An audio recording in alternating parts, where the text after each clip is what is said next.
Good morning, children. Welcome to today's section. Children, in our last section, we were discussing about for loop and while loop. Okay, today let us discuss some programs by using this for loop and while loop. After that, we can discuss break and continue and also the jump statements. So here, the first program to enter any number and find its reverse. Write a program to enter any number and find its reverse. So you can read a number at first. So here num is equal to int input enter any number. Then we set one variable RAV is equal to 0. Okay. Then num2 is equal to num. First we assign the num into another variable num2. Then check while num greater than 0. When this condition is satisfied, then it will do REM is equal to num mod 10. Okay, when you do this mod 10, you will get the remainder. Okay, so the remainder will be stored into the variable REM. And reverse equal to RAV into 10 plus remainder. Okay, then num floor division is equal to 10. That is, it will take the quotient. Okay, so suppose our number is 23.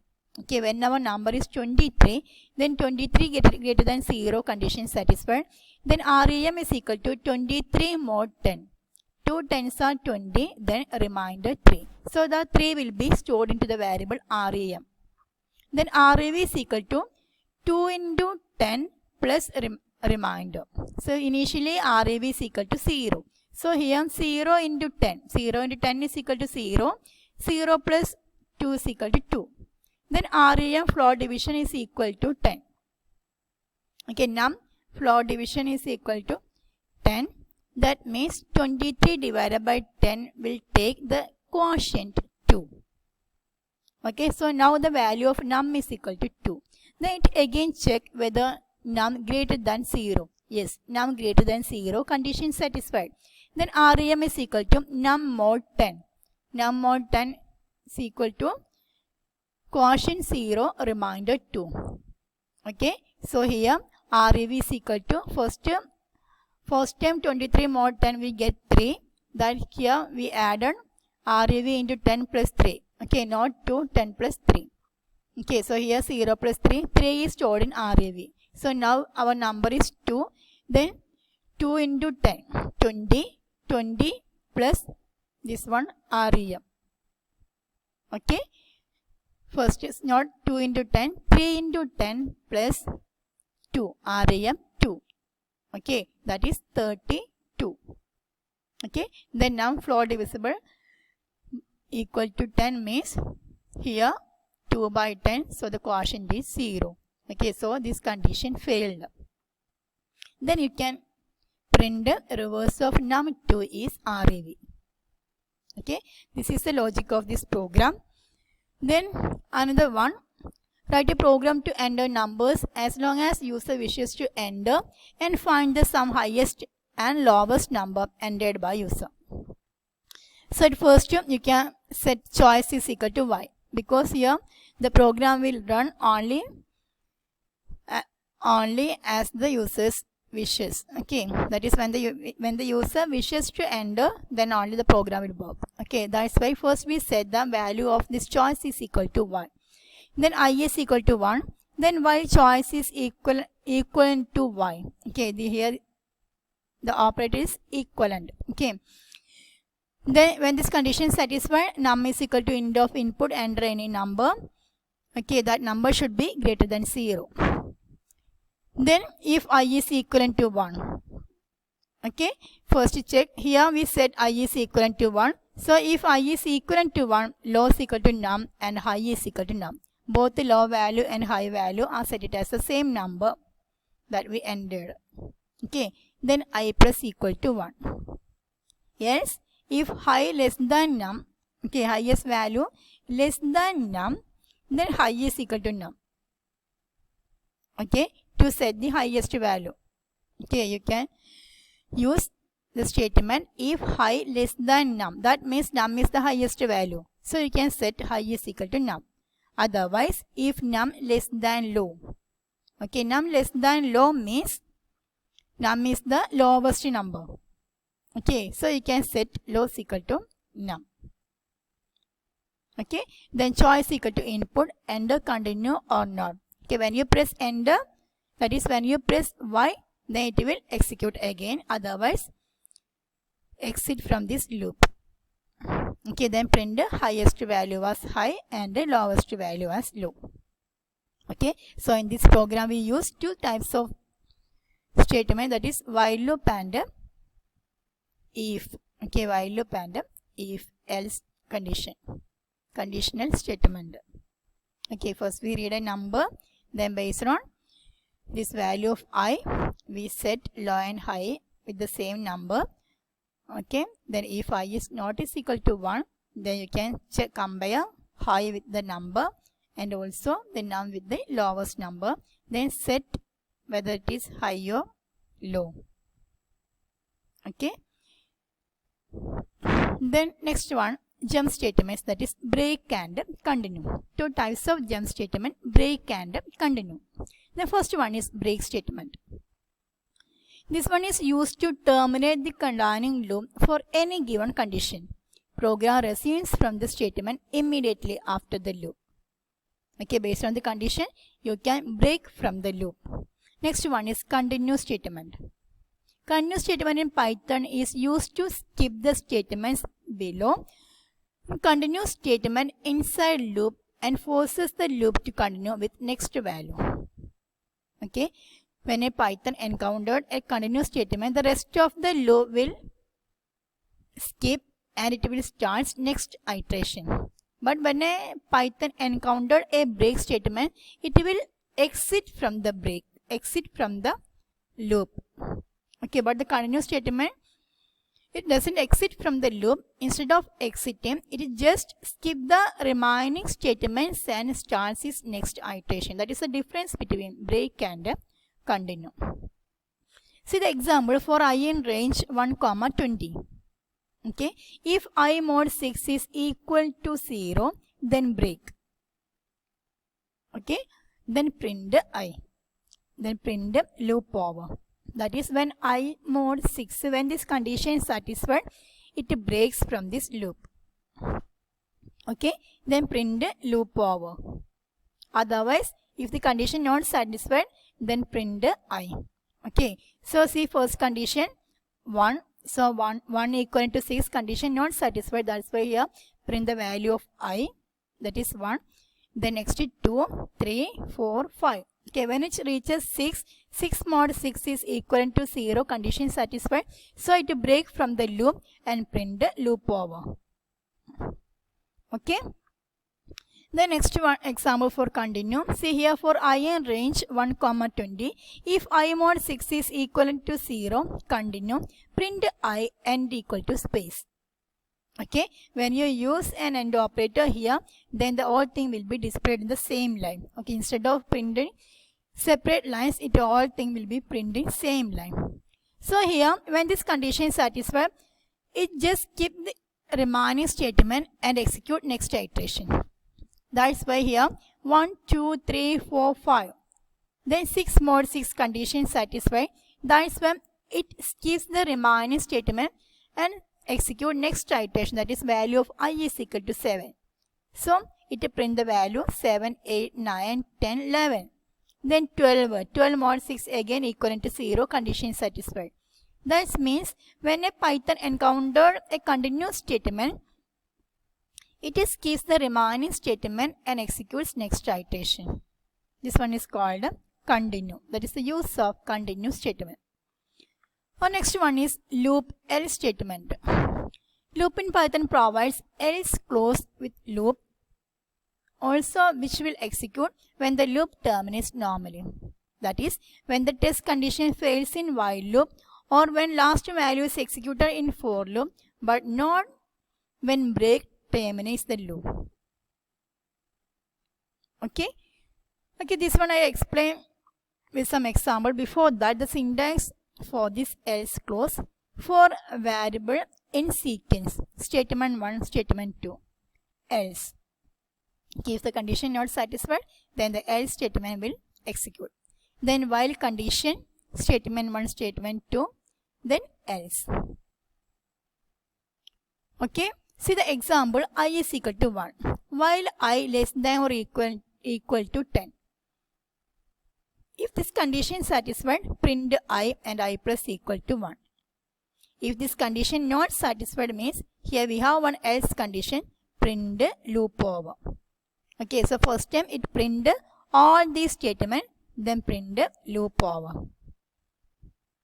Okay, then one more example. Here names equal to, here this one is a list. Okay, different cities is given here, Allahabad, Lucknow, Varanasi, Kanpur, Agra, Ghaziabad, Madura and Meerut. Okay, so different names of cities given here. Then city is equal to input, enter city to search.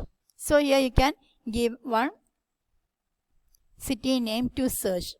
Then for C in names, okay, it will search if it is present in names. That is, if C is equal to city, then print city found, break. Okay, break means it will break from this loop, exit from the loop. Otherwise, it will print not found. So the output is enter city to search Varanasi. Okay, so the city is found. One more example, enter city to search Unnao. Then that city is not in this list, so it print not found. Okay. Then next one. Here's a program to enter numbers repeatedly and print their sum. The program ends when the user says no more to enter. Normal termination. Okay. Or program aborts when the number entered is less than 0. For that, first we set two variables, that is count and sum is equal to 0 and is equal to y. Okay. Then while and c is equivalent to y, then you can read one number that is stored into the variable num. Then check whether num is less than 0. Okay. According to our program instruction, when the number is less than 0, we need to exit from the program. That's why print you enter number below 0, aborting and break. Break means it will exit from the loop. Okay. If the number is greater than 0, then sum will be sum plus equal to num. And count is incremented by 1. Okay, count plus equal to 1 and is equal to input continue. When you press Y, then this loop will execute. Okay, until you press no. When you press no, then what will happen? See here, answer is equal to no. Then it will print you entered count numbers so far. Print sum of entered number is num. Okay. So let us check the output. So first we enter 3, then continue y. Then it again asks for a number. So we enter 6. Again we press y. Then enter 8. Then press y. Then enter 10. Okay. Then you enter number below 0, abort. Okay. Then sum of entered number is 17. Okay, here entered number is minus 10, not 10. Okay, minus 10, that's why that number is below 0. So, it exits from the loop and print the sum of entered number is 17. Here, one more output, entered number 10, then yes, then 20, yes, 50, then no. Okay, when you press no, then you entered 3 numbers so far. Okay, how many numbers is entered? Okay, that's why it printed the count. Okay, then sum of entered number is 18. Okay, that is here. You entered count numbers so far. This count represents how many numbers you entered. That's why here to count. When you read a number, the count is incremented by 1. Okay, children. So now I believe you all understood all the programs that I explained today. So please watch this video again and again if you didn't get the concept clearly.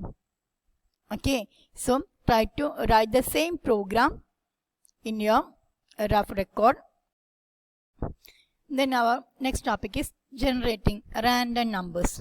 So random is a function that generates numbers randomly. So here Python allows us to generate random numbers between any range. To generate a random number, we need to import a random library.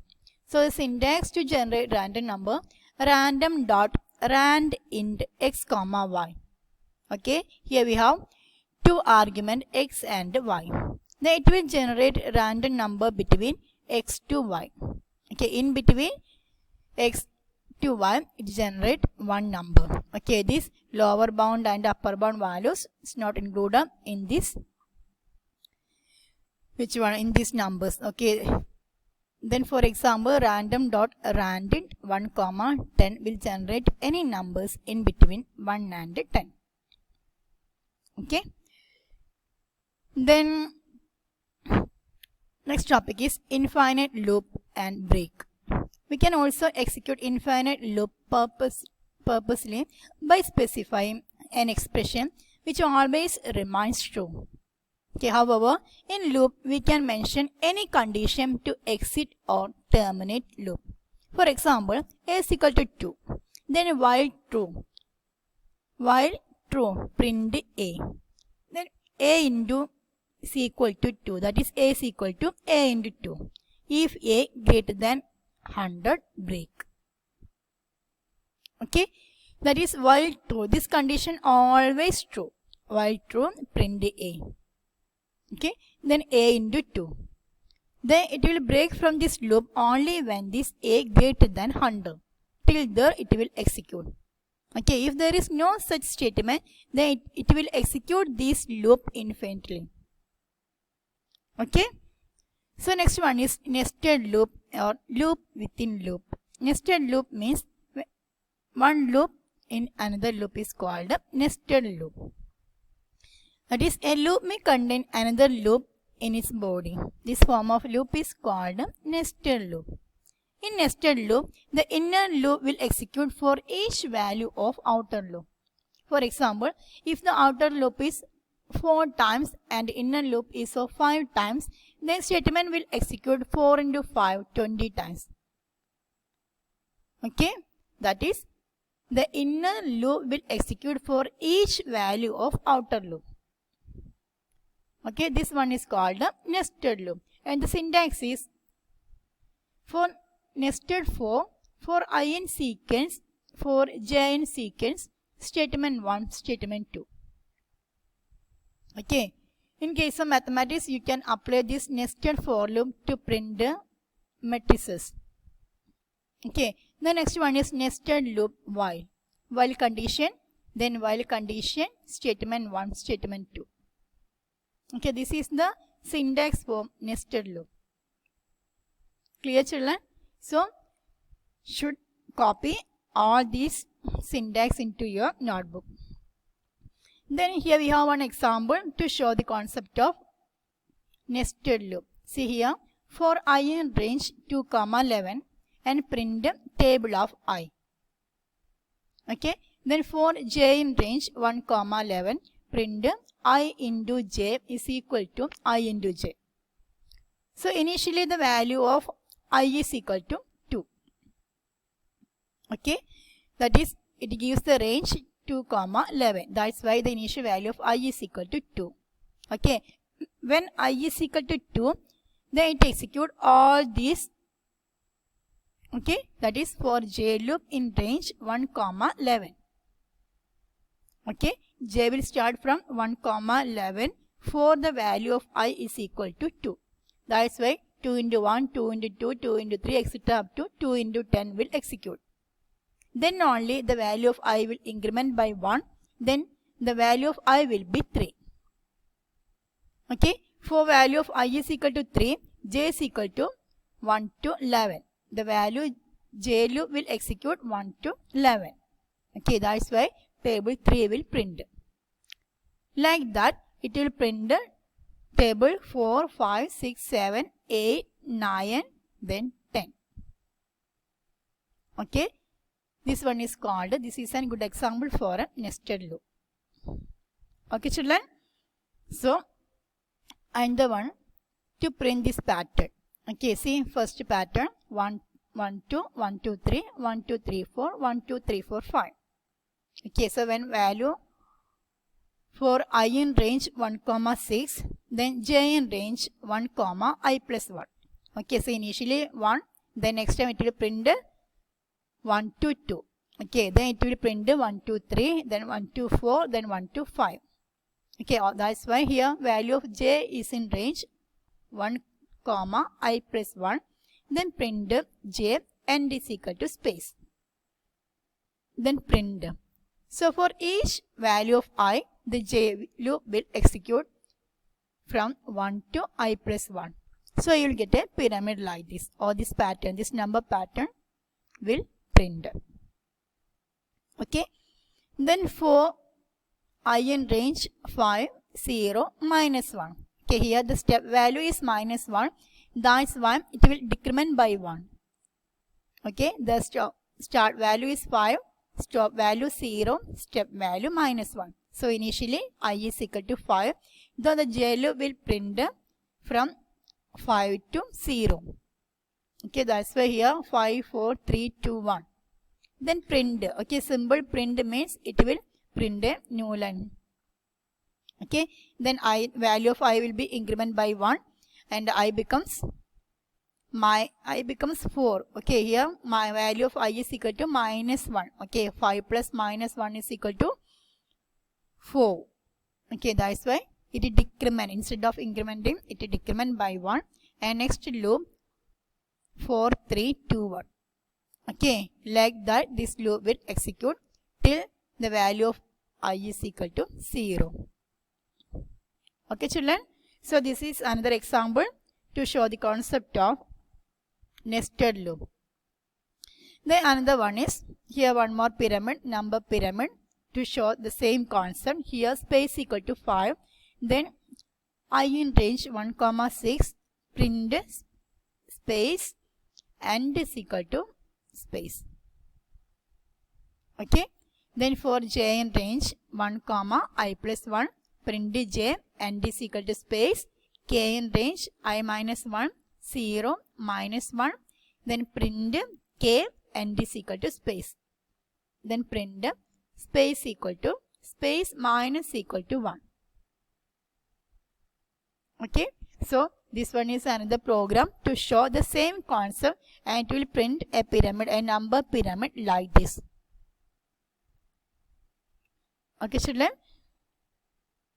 So now I believe you all understood all the concept that I explained in today's lecture video. So please copy all the programs that I explained in this video into your rough record and study all the programs. Okay. So now our flow of control lesson is almost over. Then I will explain few more programs in our next section. Okay. Till then. Bye. Thank you.